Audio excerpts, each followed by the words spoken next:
So as I was telling you, we will discuss about the autosomal disorders and sex chromosome related disorder. So first we will talk about autosome related chromosomal disorders. So number one, in this autosome related chromosomal disorder, we will talk about Patau syndrome, right? Patau syndrome. What is characteristic of Patau syndrome? Number one, they are trisomy 13. So that is the important thing to understand. Which trisomy is the Patau syndrome? It is trisomy 13, and we often used to remember by one mnemonic, puberty, P for puberty, and puberty is achieved by the age of 13 years, right?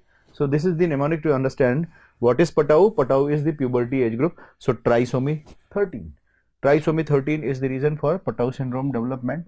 What are the characteristic features? Some of the important features which examiner ask in Patau syndrome.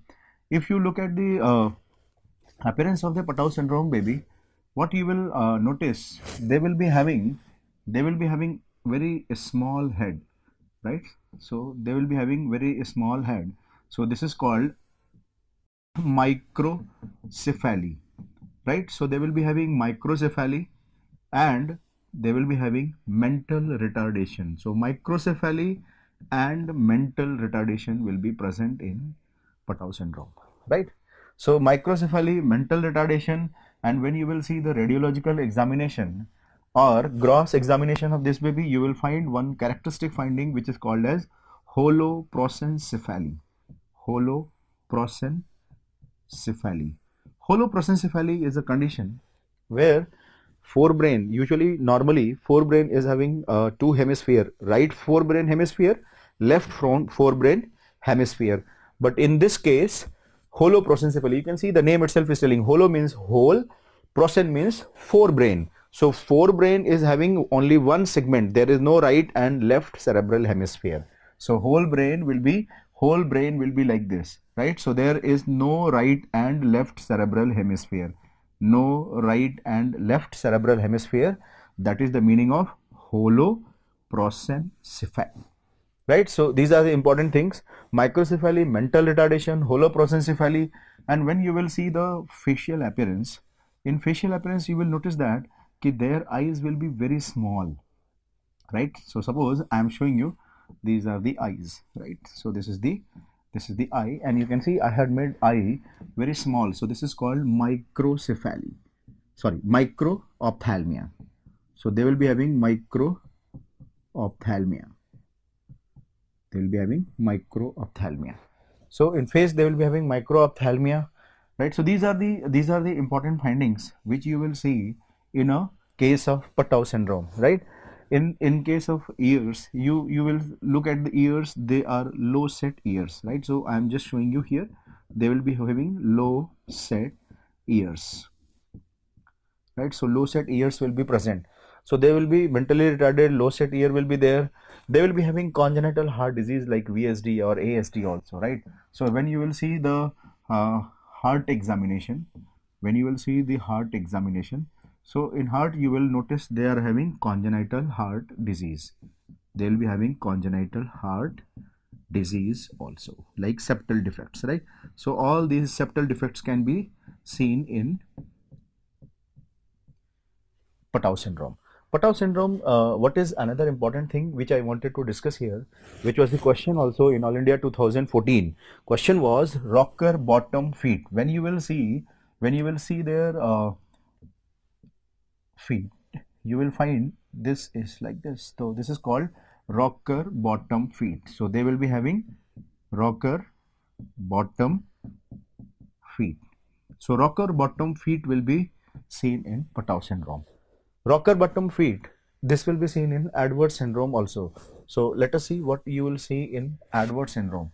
So now I am going to discuss the second autosomal disorder, that is Edwards syndrome, right? Edwards syndrome. What is Edwards syndrome? E for Edward and E for 18. So it is trisomy 18. Edwards syndrome is trisomy 18, right? So Patau syndrome is trisomy 13, Edwards syndrome is trisomy 18, and this was All India question previous year, right? So keep that in mind. keep that in mind. This was the question. Trisomy 18 is Edwards syndrome. What are the features of the Edwards syndrome? In Edwards syndrome, when you will look at the occiput, occiput will be very prominent, right? So you can see prominent occiput. So you will find prominent occiput, right? So prominent occiput will be there in this patient. When you are looking at the head, this head will be small, so they will be also having microcephaly, right? So they will be having microcephaly, a small head, that is why microcephaly. And when you will observe their facial appearance, you will notice, suppose this is the nose, they will be having, this is the lip, and this will be having cleft lip. So here you can see there is a cleft lip in this patient, right? So when you are seeing the Edwards syndrome, they will be having cleft lip and cleft palate. That is important point which examiner ask in exam also, right? So they will be having cleft lip and cleft palate, right? So cleft lip and cleft palate will be present in Edwards syndrome. Another important feature which examiner usually ask, another important feature which examiner usually ask in exam is about their hand. Their hand will be having characteristic presence that is called as clenched fist. So their fist will be clenched like this, right? So they will be clenched, right? So it will be clenched like this. And apart from clenching, so this, see, clenching is there. But what is characteristic in this? There will be overlapping of the fingers. See, index finger is overlapping on the third finger, and the small finger is overlapping on the next finger, like this, right? So it is like this. So clenched finger with clenched fist. So it will be having clenched fist with overlapping fingers, with overlapping fingers. So that will be another important characteristic property of this Edwards syndrome, clenched fist with overlapping fingers. And the third point, what I want to tell you here, which we have seen already, okay, they will be having rocker bottom feet, right? So they will be also having rocker bottom feet. So if examiner is asking ki rocker bottom feet is seen in which disorder, Patau syndrome, Edwards syndrome, so what should be answer? Both of them, right? So answer should be both of them. But this question was asked in All India 2014. Rocker bottom feet is seen in which of the following trisomy? Means trisomy 18 Edwards syndrome or trisomy 13 Patau syndrome, because both will be having, but we have to choose one answer. So what will be the better answer? So remember, this trisomy 18 is the answer. Trisomy 18 is the answer because it is more commonly seen in trisomy 18, right? It is most commonly seen in trisomy 18. This is how it has been mentioned in Nelson pediatric book also. If you read Nelson pediatric book, you will not find Patau syndrome with rocker bottom feet. In the table, it has been mentioned with the Edwards syndrome. Second logic is trisomy 18 is commoner in comparison to the Patau syndrome. Patau syndrome is less common and Edwards syndrome is more common. And both of the syndromes, so this is another important point we have to keep in mind. Both trisomy 13 and 18, they are associated with advanced maternal age. They are both associated with advanced maternal age. Both are associated with advanced maternal age, and both will be surviving up to, so survival is up to 1 year of the age. So they will not survive beyond 1 year. So that is another important thing we have to keep in mind. Survival will be up to 1 year, and they will be having characteristic association.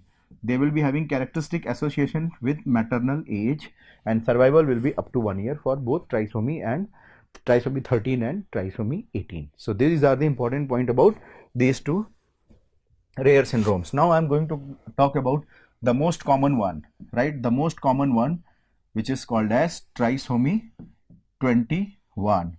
Trisomy 21 is also known as Down syndrome, right? So Down syndrome is the trisomy 21, which is the most common chromosomal disorder in live births, right? Most common chromosomal disorder in live births, it is trisomy 21, right? So Down syndrome, what is the pathogenesis, right? So first we will see what will be pathogenesis of the Down syndrome. That is important point to understand. What is the pathogenesis of the Down syndrome? So there are three pathogenetic mechanism for Down syndrome. Number one is called meiotic non-disjunction.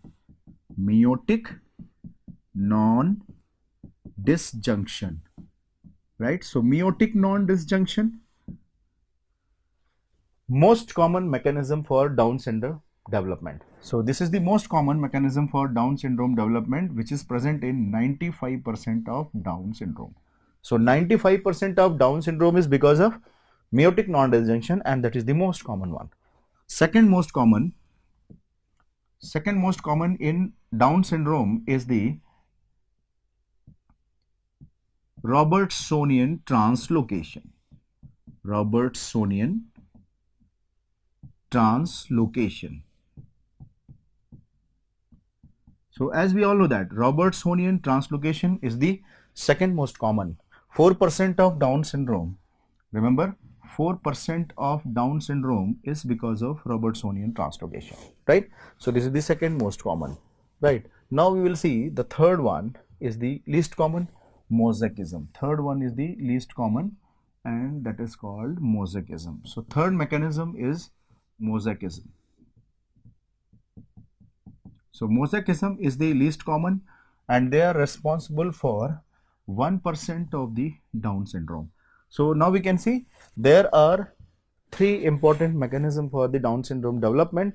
Most common is meiotic non-disjunction.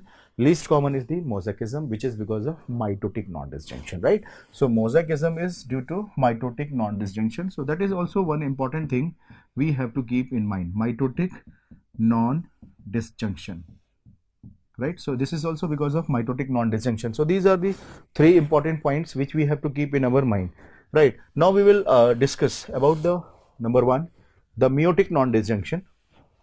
What we have to understand, meiotic non-disjunction, this can happen in both maternal genome also and paternal also. So it can be maternal meiotic non-disjunction and it can be paternal meiotic non-disjunction. So maternal and paternal meiotic non-disjunction. Maternal meiotic non-disjunction, they will be having association with maternal age. So advanced maternal age is having association with maternal type of meiotic non-disjunction, whereas paternal age is not associated with paternal age. So paternal meiotic non-disjunction is not associated with paternal age. So here what I want to tell in simple words, कि meiotic non-disjunction is associated with maternal age. Advanced maternal age is the reason for, one of the reason for the meiotic non-disjunction. So this point we have to keep in mind. So what I want to tell you by showing this, कि extra chromosome, because trisomy 21 we are having one extra chromosome, right? 47 chromosome. So what is source of extra chromosome? Mother or father? Maternal origin or paternal origin? So now you can see both origin. But when examiner is talking about ki which is most common origin, so that time we have to understand ki extra chromosome is most commonly derived from mother, right? So most commonly it is derived from mother. So this point we have to remember. This is the All India question. So most commonly they are derived from mother and very less commonly from the father. So extra chromosome origin is maternal. Extra chromosome origin is most commonly maternal. This is another important point for meiotic non-disjunction. Usually meiotic non-disjunction occurs during meiosis 1. So this occurs during meiosis 1 nearly in all trisomies. So nearly all trisomies, this will occur in meiosis 1, and same is applicable for Down syndrome also. So Down syndrome, it will occur in meiosis 1, but this was the question in All India exam 2015. Meiotic non-disjunction will occur in meiosis 1 except, so there is one exception, except, I should write like this, right? Meiosis 1 in all trisomies except for trisomy 18, and we all know that trisomy 18 is Edwards syndrome, right? So that is Edwards syndrome. So this point we have to keep in mind that this was the question in All India exam, right? Trisomy 18 or Edwards syndrome, meiosis will be meiotic non-disjunction will occur during meiosis 2, and that is the important point we have to keep in mind. So meiotic non-disjunction usually occurs in all trisomies in meiosis 1 except for the trisomy 18 where it will happen in Edwards syndrome, where it will happen in meiosis 2, right? So this is about meiotic non-disjunction. So out of these three mechanisms which I am explaining, meiotic non-disjunction, Robertsonian translocation and mosaicism, only meiotic non-disjunction is associated with advanced maternal age. This point is very important for future exam. Remember what I said? Only meiotic non-disjunction is associated with advanced maternal age. Robertsonian translocation and mosaicism both are not associated with advanced maternal age. Not associated with maternal age. This is the point we have to keep in mind. Robertsonian translocation not associated with maternal age. Mosaicism is not associated with maternal age. So these are the important things which we have to keep in mind for future exam point of view. So only meiotic non-disjunction is associated with maternal age. Robertsonian translocation, mosaicism, they are not associated with advanced maternal age. Robertsonian translocation, which is responsible for 14% of the Down syndrome, in this patient, most commonly they are familial, and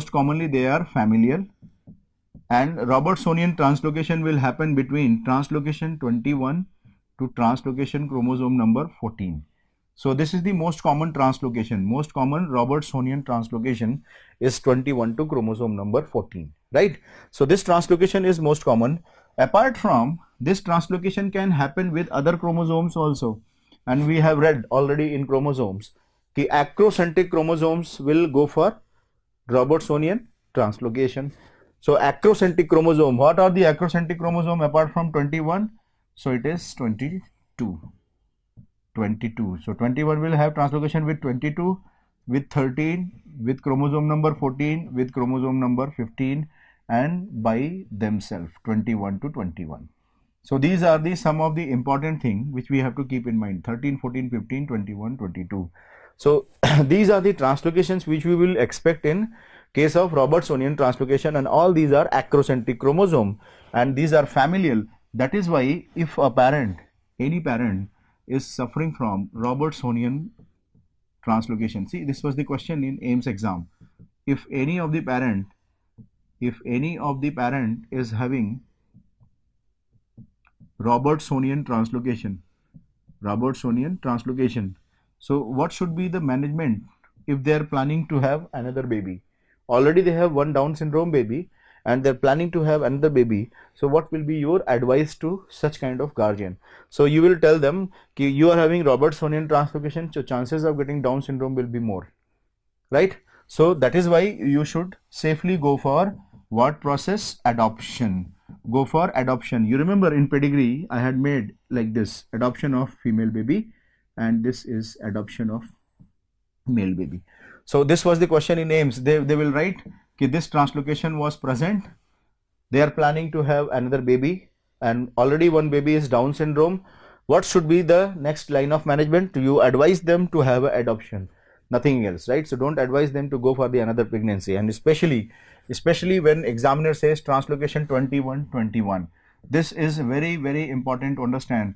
Any of the parent, if they are having, remember, any of the parent, right? Any of the parent is having this translocation, then chances of getting Down syndrome is 100%, right? So that is the important point we have to keep in mind for clinical scenario also. Suppose you are sitting in a OPD and you are seeing the karyotypic analysis, and these two parents are very curious to have a normal baby. Already they have one Down syndrome baby, and in translocation you are seeing 21 translocation in mother or father, any of them. not telling both of any of them, then you should advise him that chances of getting down baby is 100%. So try to avoid and go for adoption, normal baby adoption, right? So this is Robertsonian translocation. Mitotic non-disjunction will give rise to mosaicism. Why it is called as mosaicism? Because this Down syndrome baby will be having mixture of chromosomes. Mixture of chromosomes means normal chromosomes 46 and 47. So in same individual, right? So this will be seen in same individual. So same Down syndrome baby will be there, and some of the cells will be having 46 chromosome and some of the cells will be having 47 chromosome. They are mixture of normal and abnormal, mixture of normal and abnormal. So this is the normal and this is the abnormal. So mixture of normal and abnormal in same individual, that is why it is called as mosaicism, and this happens because of mitotic non-disjunction, right? The least common mechanism and not associated with advanced maternal age. So now we can see that advanced maternal age is having only with the meiotic non-disjunction. They are having relation only with meiotic non-disjunction. Mosaicism and Robertsonian translocation, they are having no association with advanced maternal age.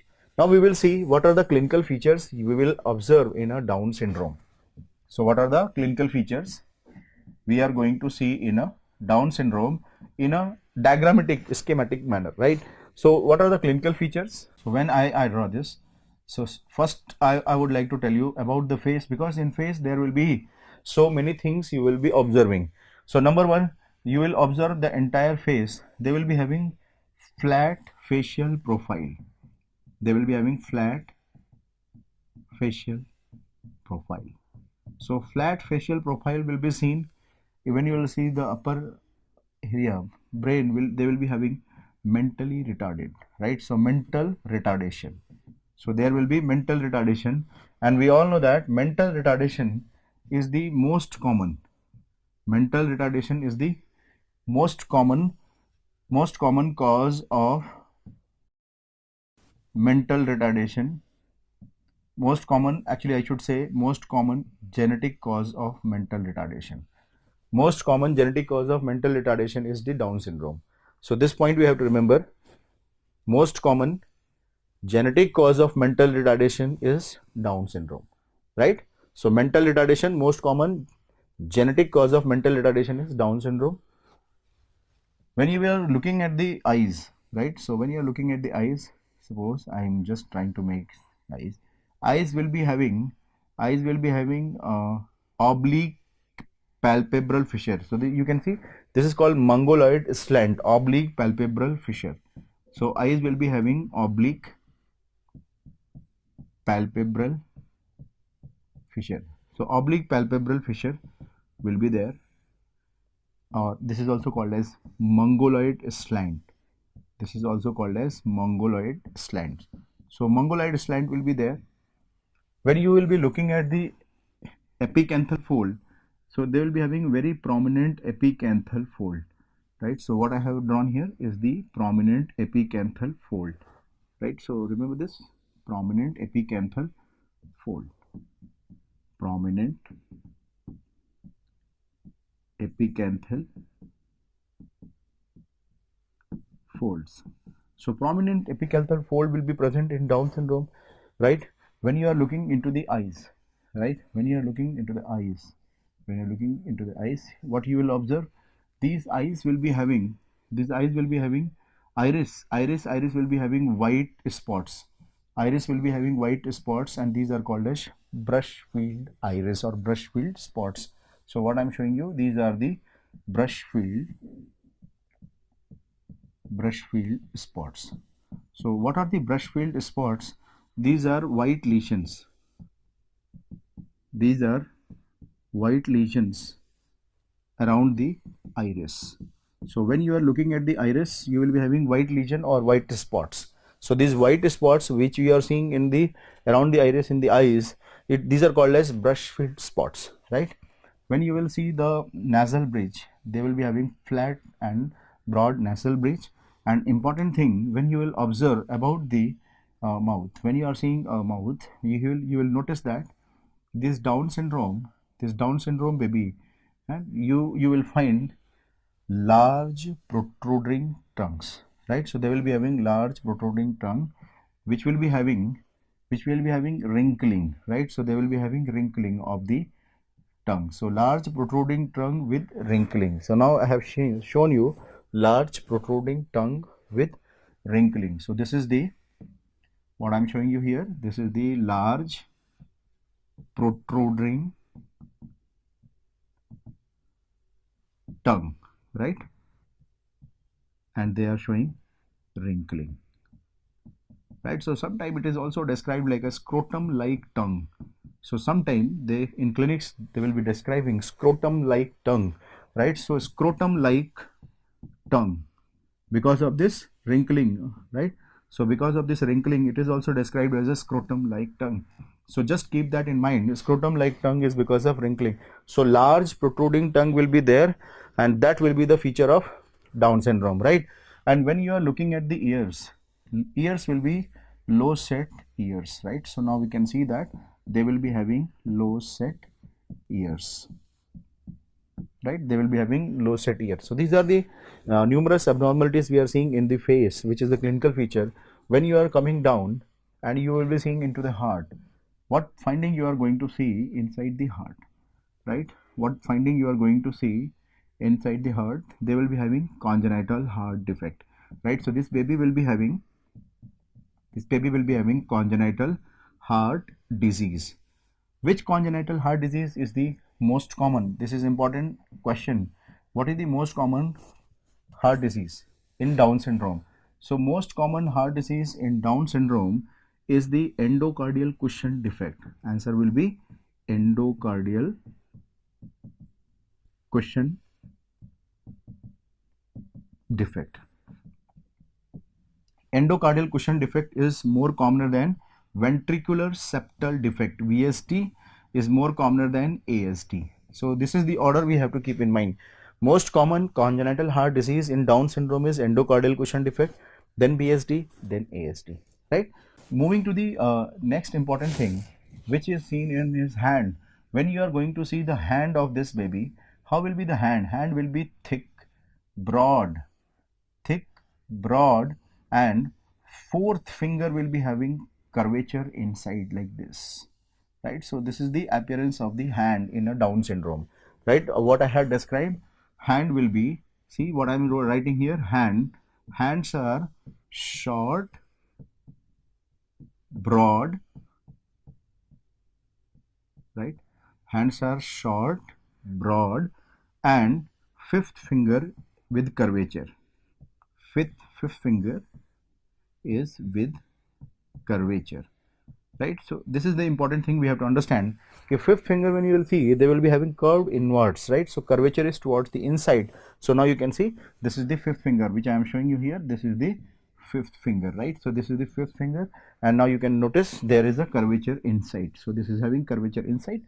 And when you are looking at the palm, if you look at our palm, normal human being will be having multiple line, but in this, when you are looking, their palm will be having only one line like this, right?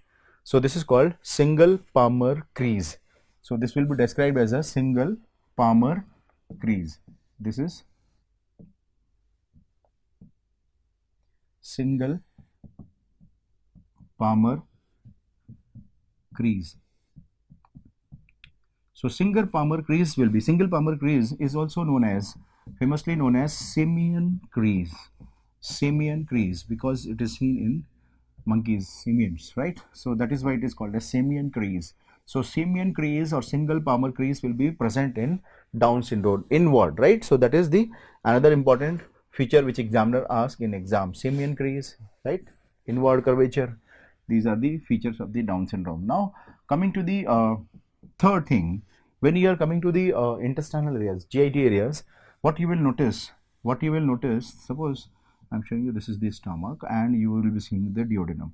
So duodenum will be having atresia. So they will be having duodenal atresia. So in this you will notice they are having duodenal atresia, right? Duodenal atresia will be there, and at places you may find a very wide lumen of the colon, and they will be widely dilated colon, so this is megacolon. So they may have megacolon also, right? So megacolon will be present. So duodenal atresia, megacolon, intestinal obstruction, all these findings are commonly seen in Down syndrome, right? When you are seeing overall the generalized tone of the baby, they will be having hypotonia. They will be having hypotonia. And when you are going to observe their food, when they are going to observe their food, what you are going to notice?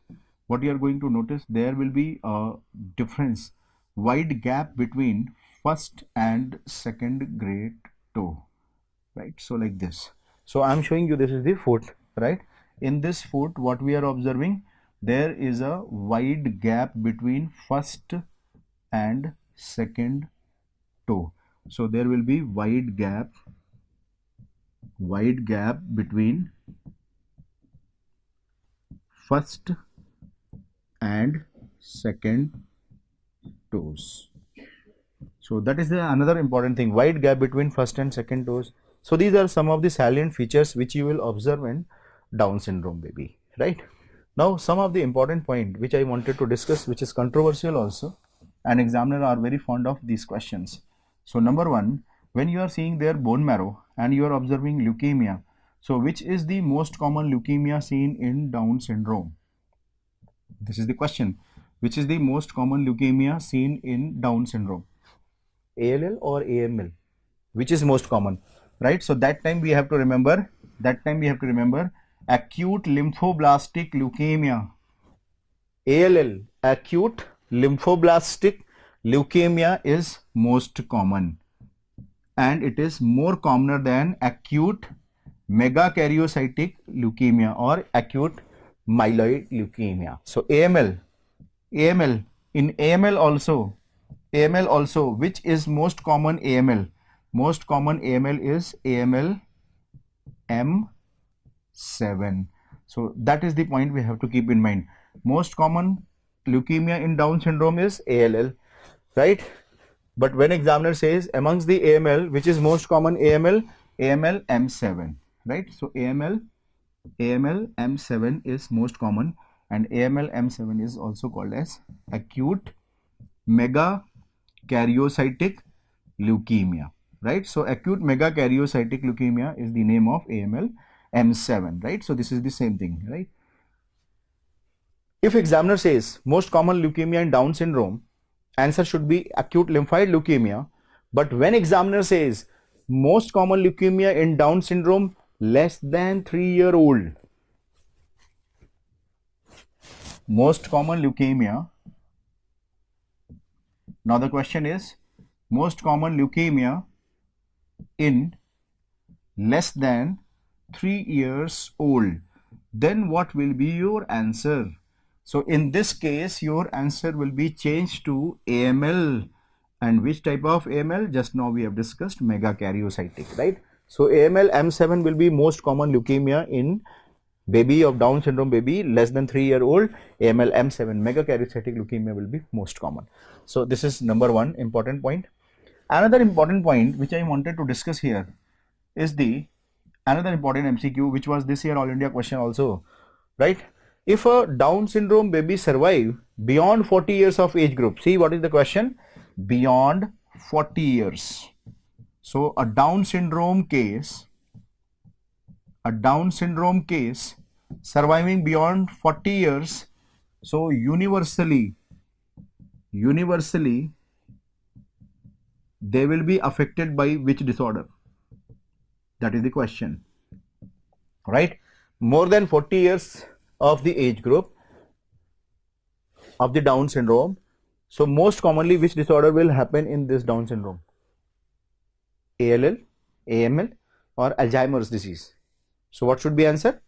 Alzheimer's disease, right? So if Down baby surviving beyond the age of 40 years, so which disorder they will be suffering from? Alzheimer's disease. And this was the question in this All India exam, Alzheimer's disease.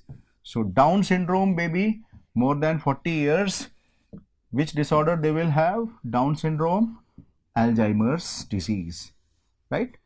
Why it is so? What is the correlation between Down syndrome and Alzheimer's disease? There is a correlation. There is a correlation. And what is that correlation? Alzheimer's disease is because of amyloid precursor protein. There is a protein which I will discuss in neuropathology also. Just I am giving you a brief overview. These are amyloid precursor protein. Amyloid precursor proteins are, or such genes are present on chromosome number 21, right? So Alzheimer's disease is because of amyloid precursor protein encoding genes present on chromosome number 21. And Down syndrome is also trisomy of chromosome number 21, right? Trisomy. So look at the point which I want to emphasize here, that is trisomy of the 21. Mean to say that normal human being, they have 2 chromosomes, right? 21 chromosome is 2, but in case of Down syndrome, there is a extra chromosome. So that is what we are calling it trisomy, right? So there is a extra chromosome. So if there is a extra chromosome, so tell me, what will be status of APP gene? Will it be extra? Yes, it will be extra. So there is a extra gene, extra chromosome, extra amyloid precursor protein gene, right? When there is a extra protein gene, so what will happen? Extra gene will form extra proteins, right? So extra proteins will be formed. So because of the extra protein, or you can say excessive protein, this will culminate into misfolding of the protein.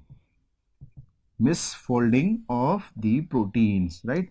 So another important pathology or pathogenesis of Alzheimer's disease. So this will cause Alzheimer's disease development, right? So misfolding of the protein is one of the reasons for development of Alzheimer's disease, and this is the clinical correlation. Whenever there is an extra chromosome, extra amyloid precursor protein will be there, and because of excessive protein, they are prone for misfolding of the protein. Keep that in mind. Misfolding of the protein is the important pathogenesis mechanism for the development of Alzheimer's disease.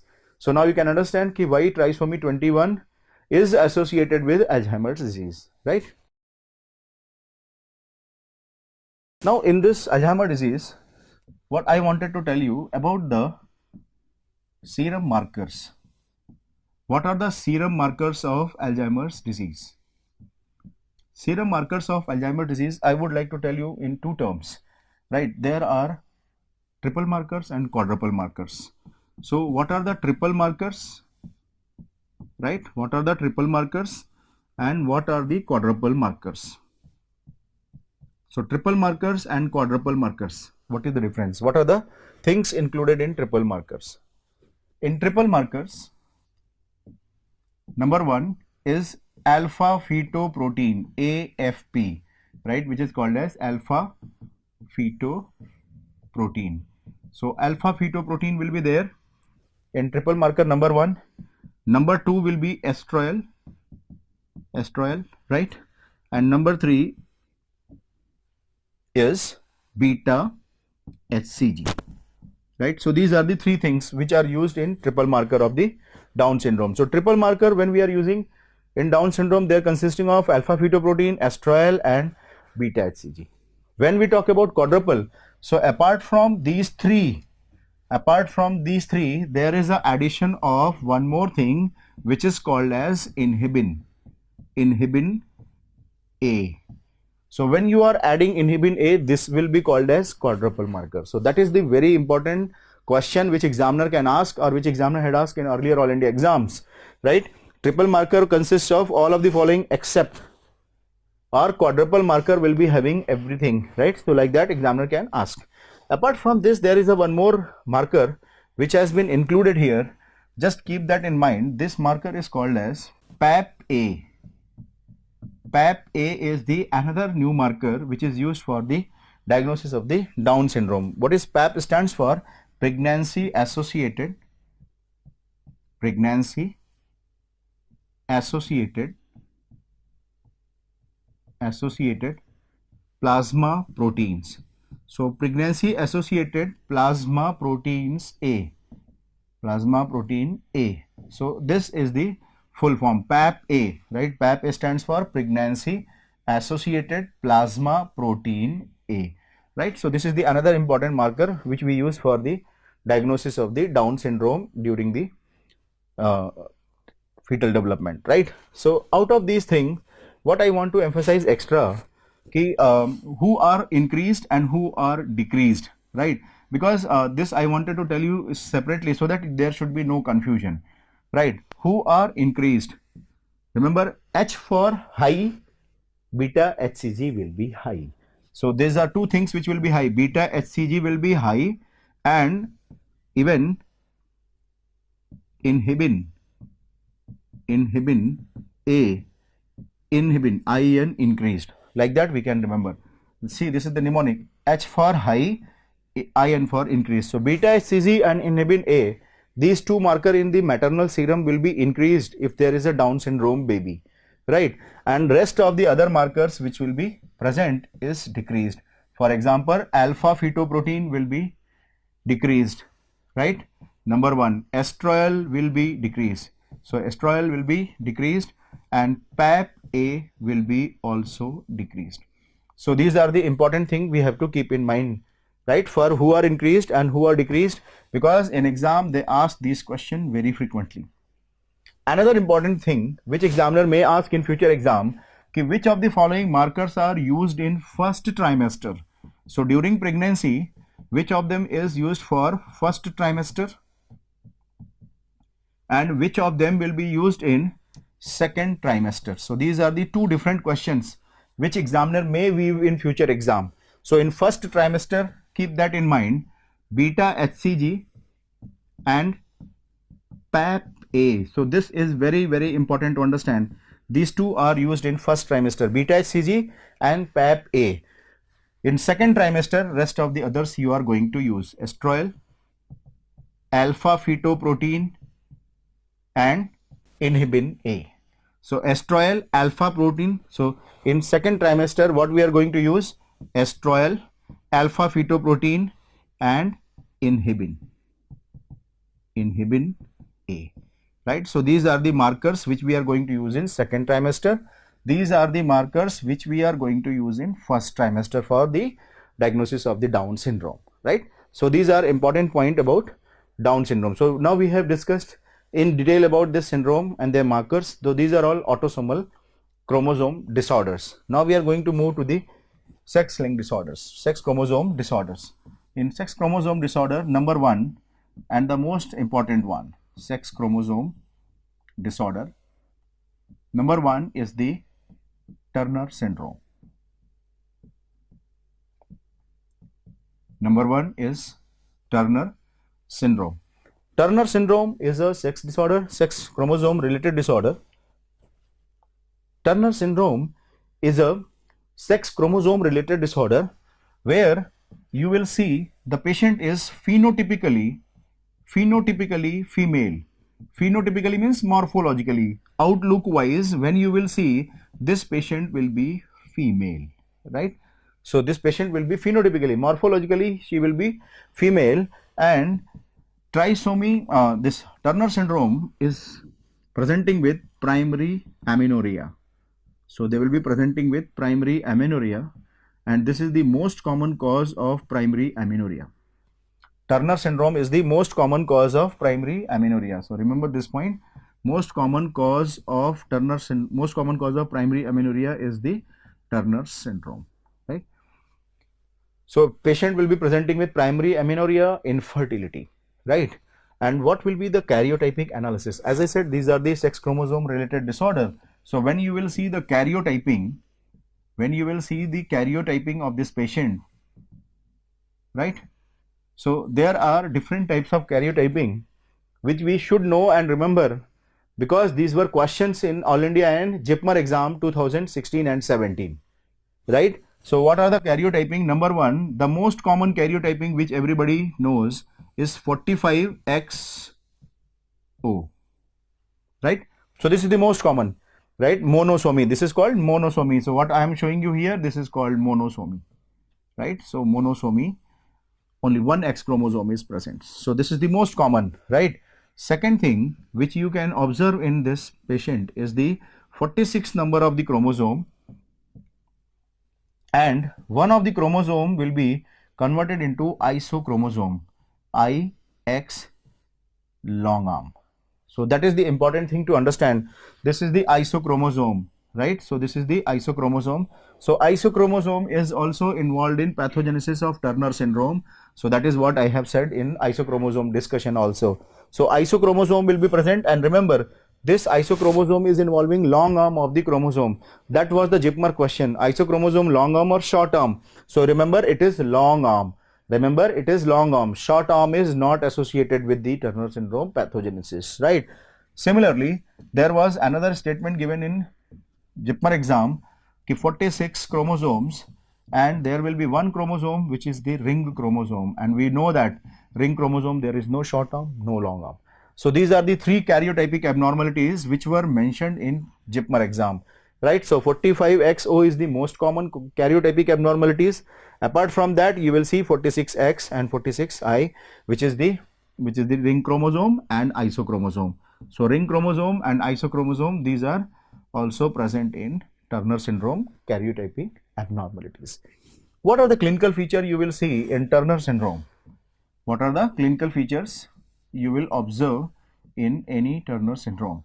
So number one, you will find they will be having very short stature, right? So height will be very small, short stature will be there, and when you are going to see them, physical examination, they will be having webbing of neck. So there will be webbing of neck. Webbing of neck will be there, and you will also notice there is a lymphedema of hands and extremities, right? So lymphedema of hands and extremities, and you will see they are having broad chest and widely spaced nipples. So this is another important thing which you will notice, that they will be having broad chest and widely spaced nipples. This was the statement given in AIMS 2013, broad chest with widely spaced nipples. So broad chest with widely spaced nipples, this will be seen in which of the following karyotypic abnormalities? 45XO. That was the question, right? So broad chest, widely spaced nipples, and in All India exam 2014, there was a question, short fourth metacarpal. Question was short fourth metacarpal, right? So short fourth metacarpal is characteristic of Turner syndrome. This was the question in All India exam 2014, right? So short fourth metacarpal is feature of Turner syndrome. Turner syndrome, when you will see the uterus, right? So suppose I'm just trying to demonstrate that suppose this is the uterus, and you are seeing ovaries. Ovaries are very small. So now you can see what is this ovary. Ovary is very small. Normally ovary will be this much big, right? Normally ovary will be this much big, but what I'm showing you here, this ovary is very small. This ovary is very small. So what is this? This is called streak ovaries, right? So morphologically, streak ovaries are present, right? Streak ovaries. So this is the gross finding. So grossly, when you will visualize uterus specimen of this patient, ovaries will be very small, which is called as streak ovaries. Why they are very small? When you will cut down them and you will look inside the microscope, you will find there is a atrophy in the ovarian tissue. So streak ovary is the gross finding. So as I said, streak ovary is the gross finding, right? So when you will see microscopic examination, you will notice there is a atrophy of the ovarian tissue, and that was the AIMS question in 2014, atrophy of ovarian tissue, right? So streak ovaries, atrophy of ovarian tissue, and because of these changes, patient will be presenting with amenorrhea and infertility. So that is why patient is presenting with amenorrhea and infertility, right? So amenorrhea and infertility will be present in this patient, right? Turner syndrome.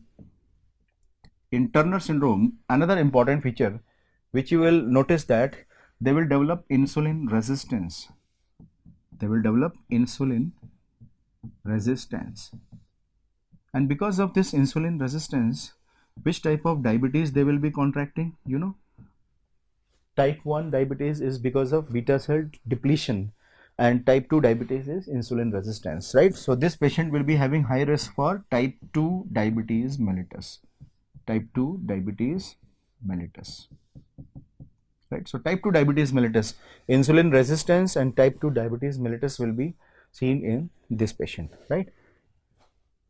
Turner syndrome patient, when you are observing and clinically you are seeing, so what should be going on in your mind regarding the cancerous lesion? Will you expect them as a precancerous lesion? Means to say that if examiner says that Turner syndrome is a pre-leukemic condition, precancerous condition, will it be a true statement or a false statement? So that time we have to understand that Turner syndrome is a precancerous. So it should be considered as precancerous. This was JIPMER question 2016. And Turner syndrome is pre-leukemic also. Pre-leukemic also. So why it is called as precancerous and pre-leukemic? Because it is a risk for colon cancer, and pre-leukemic because it is a risk for acute myeloid leukemia, right? So here we must understand few important things. This was the All India question in 2014. Which of the following syndrome is a pre-leukemic? So remember, it is Down syndrome, it is Turner syndrome, Klinefelter syndrome. All of the above was the right answer. So all of them, remember, all of them are pre-leukemic condition and they will transform into acute myeloid leukemia. So that is also one important point we need to understand. Okay, Turner syndrome is having precancerous and pre-leukemic risk. Cancer, colon and leukemia, acute myeloid leukemia is most common in Turner syndrome, right? The last point in Turner syndrome, the cardiac defect. Which cardiac defect is most common? Little controversial question. So most common cardiac defect in Turner syndrome patient will be bicuspid aortic valve. Bicuspid aortic valve. So bicuspid aortic valve is more commoner than coarctation of aorta. So this is more commoner than coarctation of aorta. So this point we have to keep in mind. Bicuspid aortic valve is more commoner than coarctation of aorta. So these are important point about Turner syndrome. Now the last sex chromosome associated disorder which I want to discuss is the Klinefelter syndrome. Klinefelter syndrome. Klinefelter syndrome, if you look at the morphology of this patient, so morphologically they will be male, so phenotypically male. So number one important point what we need to understand, okay, they are phenotypically males, right? And Klinefelter syndrome is most common cause of male hypogonadism. Most common cause of male hypogonadism, right? So they are most common cause of male hypogonadism. So male infertility is most commonly because of which syndrome? Klinefelter syndrome, right? So this is another important point we have to keep in mind. What is the karyotypic abnormalities? So if you look at the karyotypic abnormalities in Down in Klinefelter syndrome, they will be having 47 chromosomes, and either they will be shown like this or they will be shown like this, right? So what I mean to say that Klinefelter syndrome will be defined as more than 2 or more than X chromosome. So how we are going to define Klinefelter syndrome? X chromosome is 2 or more than 2, right? So X chromosome is 2 or more than 2 and Y chromosome is 1 or more than 1. So this is the definition of the Klinefelter syndrome. X chromosome number will be more than 2 or 2 and Y chromosome will be more than 1 or 1. So then it will be defined. So you can see 2 or more than 2, right? 1 or even this can be like this also, more than 1. So like this also we can demonstrate them. So these are the various karyotypic abnormalities in a Klinefelter syndrome, but this one is the most common karyotypic abnormality. So 47XXY is the most common karyotypic abnormalities which we will see in the Klinefelter syndrome. So because of the excessive X chromosome, what will be the feature, right? Because of the excessive X chromosome, when you will see the clinical feature of this patient, they will be having, number one, they will be having mental retardation.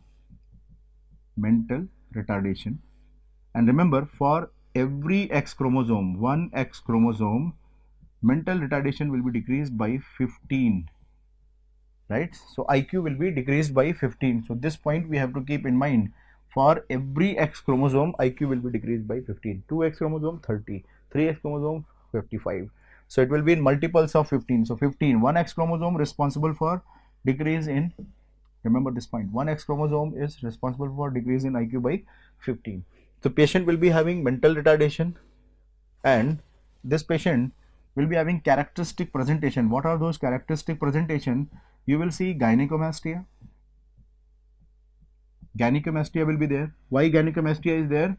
Because these patients will be having increased amount of estrogen, right? Because of the increased amount of estrogen, when you will see their hormonal condition, what you will find that there will be FSH, LH will be high, but TSH means but testosterone will be low. Testosterone will be decreased. So FSH, LH will be high, testosterone will be decreased, estrogen level will be high. And because of the high estrogen level, there will be gynecomastia. So these hormonal imbalances are very important and frequently asked question in exam. In Klinefelter syndrome, testosterone is decreased. Because of decreased testosterone, FSH, LH both will be increased. Why there is a gynecomastia? Because of increase in estrogen, right? So testosterone is decreased because there is a testicular atrophy, right? So there is a testicular atrophy also. There will be testicular atrophy. Now question comes to All India exam 2014. There was a question, which is the most common tumor or cancer associated with Klinefelter syndrome, right? So what is the most common cancer which is associated with Klinefelter syndrome, right? So when examiner is asking this question, which is most common cancer associated, so there were two close options, breast cancer and teratoma. So that time we have to understand breast cancer is most common. Breast cancer is more commoner than teratoma. So breast cancer is more commoner than teratoma. And in teratoma also, this is very important to understand. In case of Klinefelter syndrome, teratoma is not the gonadal which is involving testis or ovary. In this teratoma, you will see extragonadal. So these teratoma, in case of Klinefelter syndrome, you will be finding extragonadal teratoma. Extragonadal means away from the testis. So what is most common site for extragonadal teratoma? That is also we have to understand. Most common site for extragonadal teratoma is mediastinum, right?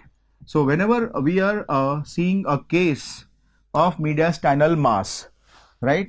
Whenever you are seeing a case of mediastinal mass in a known case of Klinefelter syndrome, see what I am saying? In a known case of Klinefelter syndrome, you are seeing a mediastinal mass. What should be the first diagnosis in your mind? Teratoma. And that is how you have to approach in your clinics also. A Klinefelter syndrome, mediastinal mass on radiological examination, first thought should come into your mind of teratoma, and that is extragonadal teratoma, because mediastinum is the most common site for the development, right? So these are the important topics of the chromosomal disorder. We have discussed autosomal as well as sex chromosome disorder. Now we are going to discuss recent advances in genetics.